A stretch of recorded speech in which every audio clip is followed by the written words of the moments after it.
Prabowo harus belajar banyak dengan Pak SBY dan Pak Jokowi ya, terkait dengan tata kelola pemerintahan. Jujur, kita evaluasi setelah 100 hari ini kan di pemerintah Pak Prabowo ini kan semakin kontraproduktif. Jadi Inpres nomor 1 tahun 2025 ini yang berkaitan dengan efisiensi ini kan memunculkan banyak masalah dalam terapannya. Nah, yang menjadi pertanyaan adalah apakah iya para menteri itu sebodoh itu? Apakah iya para menteri-menteri terkait, para kepala lembaga itu sebodoh itu menerjemahkan terapan dari regulasi efisiensi tersebut? Kan tidak mungkin. Nah, jadi ini yang memunculkan pertanyaan. Program efisiensi, kalau itu berkaitan dengan acara seremonial, kalau itu berkaitan dengan acara diskusi, terus acara kunjungan kerja yang memang tidak dibutuhkan, nah itu memang sebuah keharusan, harus dilakukan efisiensi.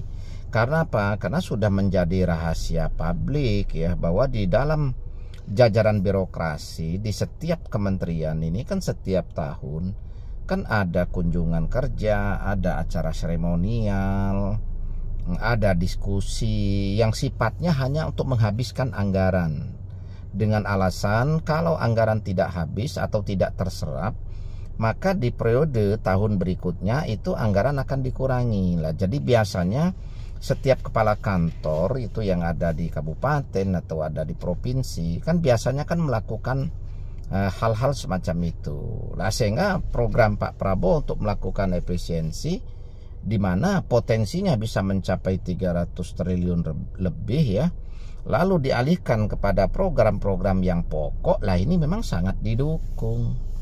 Lah, akan tetapi masalahnya adalah begitu muncul informasi-informasi yang kita dapatkan pada saat rapat kerja dengan DPR di komisi kemitraan masing-masing,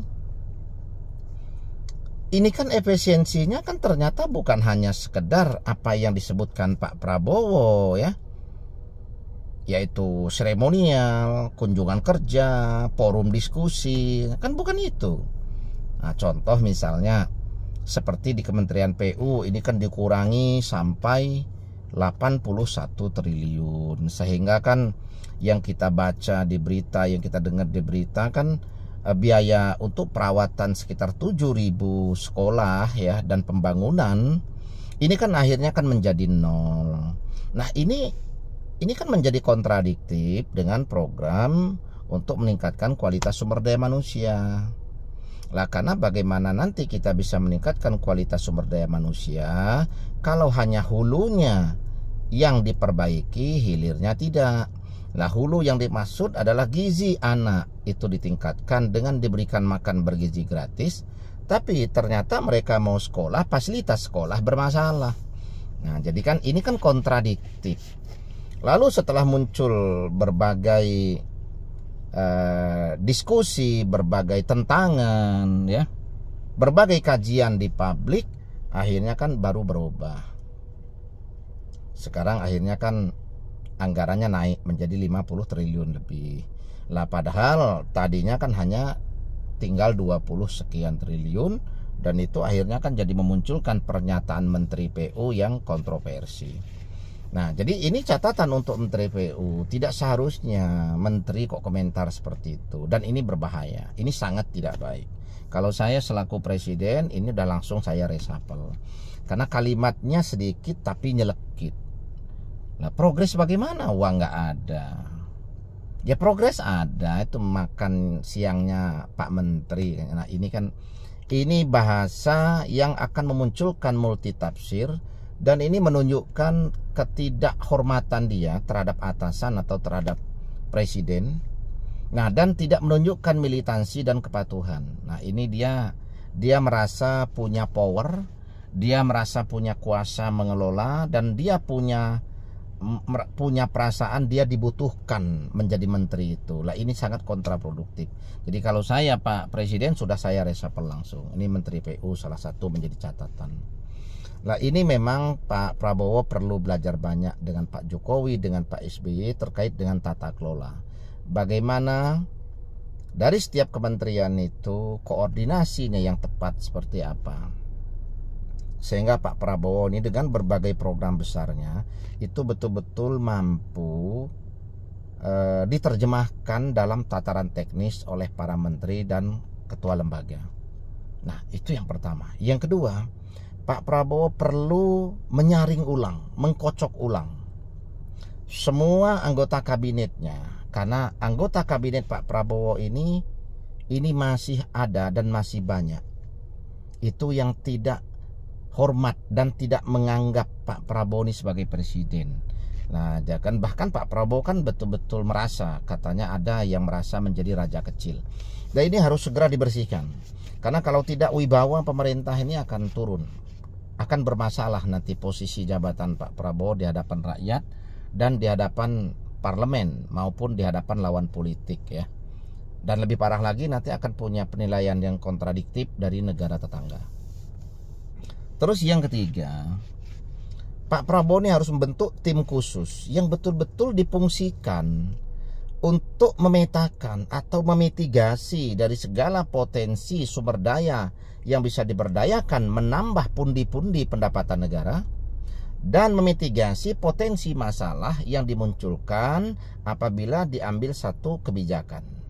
Nah, jadi tidak bisa Pak Prabowo melakukan ini lagi ke depan, yaitu setiap kebijakan berubah-ubah, begitu ada gelombang, begitu ada protes langsung berubah, begitu ada protes langsung direvisi. Ini jangan, ini akan menjatuhkan wibawa pemerintah. Pak Prabowo ini harapan kita semua, harapan rakyat. Pak Prabowo adalah sebagai simbol dari seorang pemimpin transisi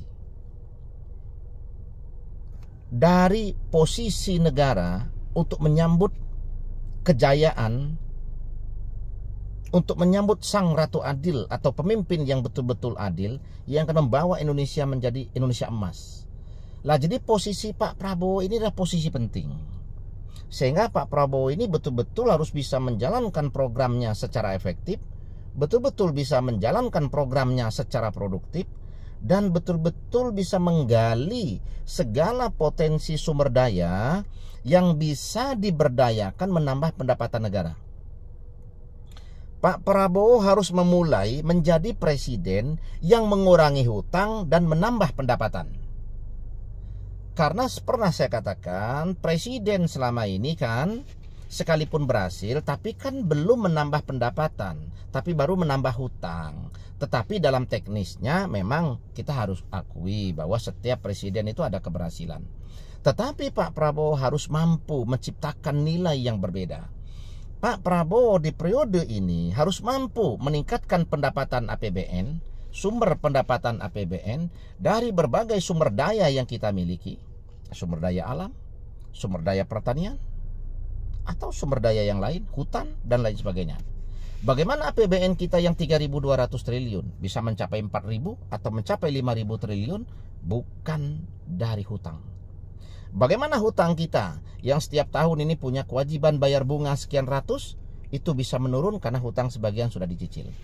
Kalau Pak Prabowo dalam 5 tahun bisa mengurangi hutang misalnya sampai 30 atau 50% dan meningkatkan pendapatan atau nilai APBN paling tidak 20 sampai 30%, maka Pak Prabowo layak disebut sebagai presiden yang paling berhasil. Ini yang menjadi PR. Apakah ini bisa? Bisa. Pak Prabowo sebagai presiden harus bisa. Kalau hanya sekedar mencari hutang itu nggak usah jadi presiden. Kepala dinas pun bisa, kepala IKN bisa. Makanya gunanya Pak Prabowo menjadi presiden, gunanya siapapun menjadi presiden, seharusnya memang harus bisa menambah pendapatan, mencari sumber dari segala sumber pendapatan. Karena negara kita adalah negara yang kaya dan Pak Prabowo tahu itu dan Pak Prabowo menyadari itu, sehingga harus betul-betul diberdayakan, sehingga kembali lagi Pak Prabowo akan menjadi presiden yang berbeda. bukan hanya berhasil dalam pembangunan, bukan hanya berhasil dalam menegakkan good government, bukan hanya berhasil dalam menjaga kualitas demokrasi, bukan hanya berhasil